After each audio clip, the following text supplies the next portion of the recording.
Hello Kayami! Welcome to my channel!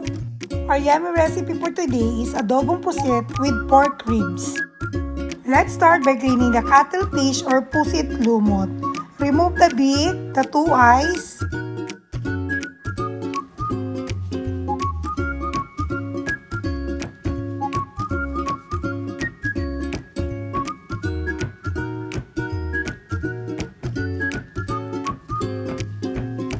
then separate the squid ink for later use and remove the outer skin and wash thoroughly with water.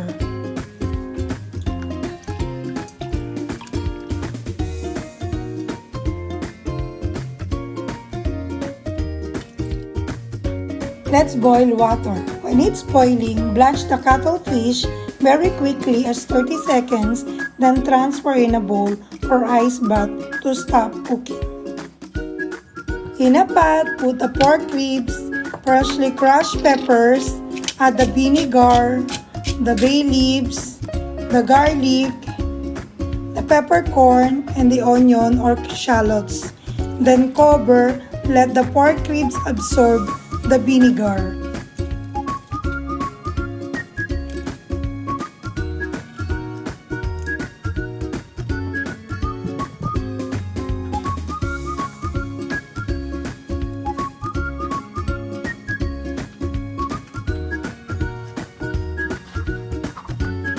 When the vinegar is boiling and reduced, then add salt and water, then cover again and let the pork ribs tender.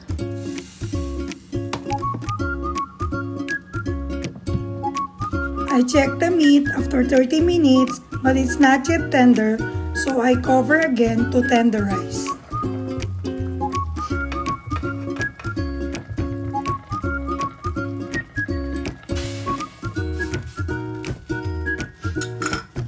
After 45 minutes, the pork ribs is tender now.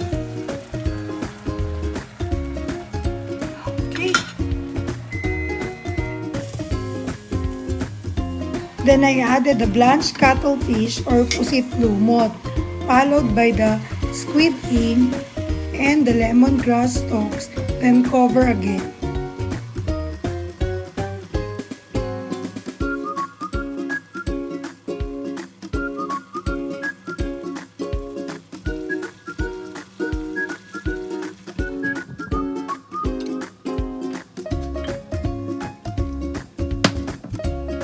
Then I added water to scrape off the remaining ink from the cuttlefish.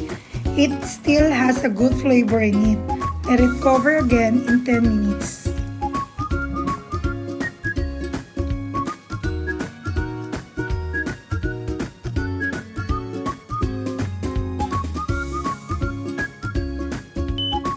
After 10 minutes, set aside the pot and replace it with a pan to saute the parboiled cuttlefish adobo with pork ribs.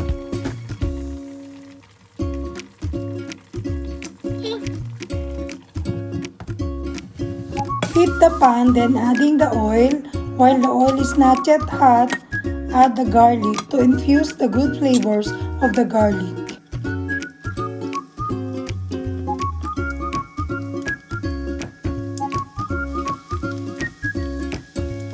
When the garlic is aromatic, then add the onions or shallots, saute until translucent, then add the tomatoes.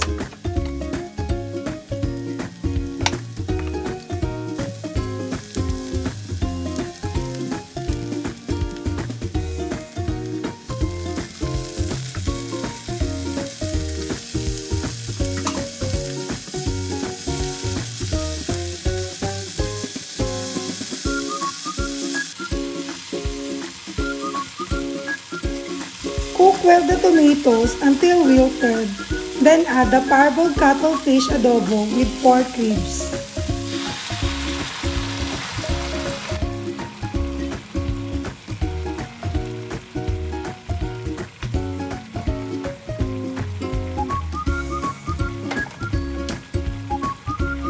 Toast well all the ingredients, then add the jalapeno or siling haba.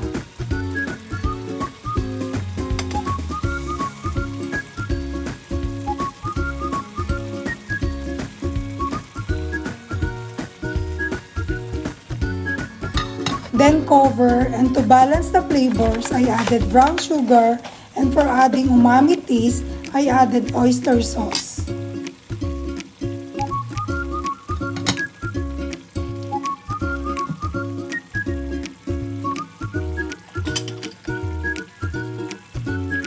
I added oyster sauce to enhance the sweet and salty flavors of the adobo.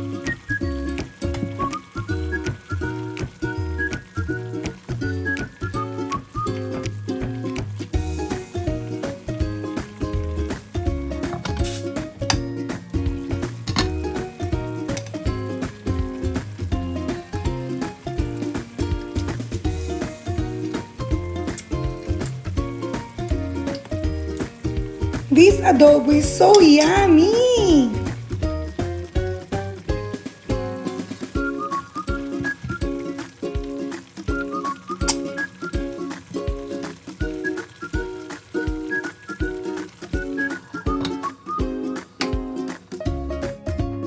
Here's my cuttlefish or pusit lumot adobo with pork ribs.